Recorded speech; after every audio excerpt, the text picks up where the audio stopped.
कौम की खातिर सब कुछ कुर्बान करने वाले के माथे पर जरा भी शिकन नहीं। हाँ, जब कभी भी हम उनके सामने माता जी या साहबजादों की बात करते हैं तो तेरा पाना मिठा लागे कहकर बात शुरू होने से पहले ही खत्म कर देते हैं।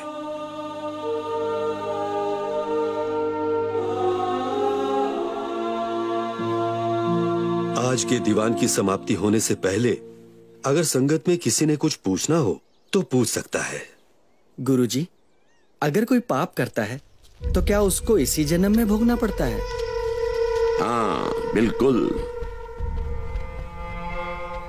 गुरु साहब ने समझाया, पापों का हिसाब यहां ही देकर जाना है।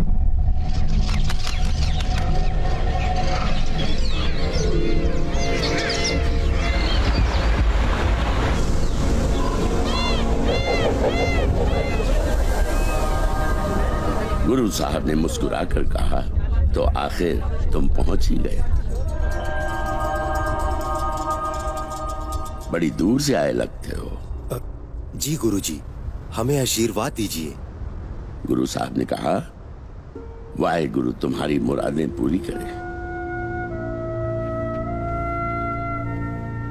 गुरुजी, पापी और अपराधी में क्या अंतर होता है? पापी वो होता है जो पाप करने के बारे में सोचे, अपराधी वो होता है जो उस सोचे हुए पाप को अंजाम तक ले जाए। क्या पापी का चेहरा पढ़ा जा सकता है? पापी का पाप उसके चेहरे पर साफ शब्दों में लिखा होता है, जिसको हम सिर्फ मन की आंखों से ही पढ़ सकते हैं।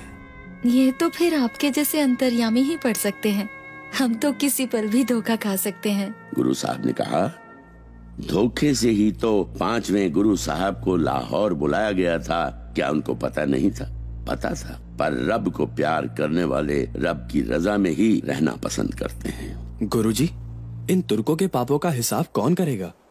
क्या उनको भी कभी उनके किए सारे जुल्मों की सजा मिलेगी? गुरु साहब ने समझाया, जैसा अनाज धरती में बीजोगे वही उगेगा, उसी को काटना पड़ेगा। काटने की ऋतु कब आएगी ये निरंकार जानता है।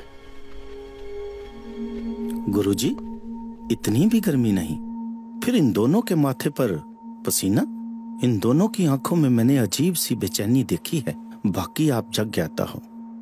गुरु साहब ने समझाया, खालसा जी, हर एक प्राणी अपने आप में पूरा ब्रह्मांड है। किसी के ब्रह्मांड में झांक कर देखोगे तो उसके गुण अवगुण आपके अंदर आ जाएंगे।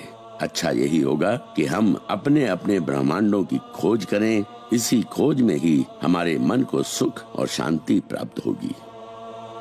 जो ब्रह्मंडे सोई पिंडे, जो खोजे सो पावे।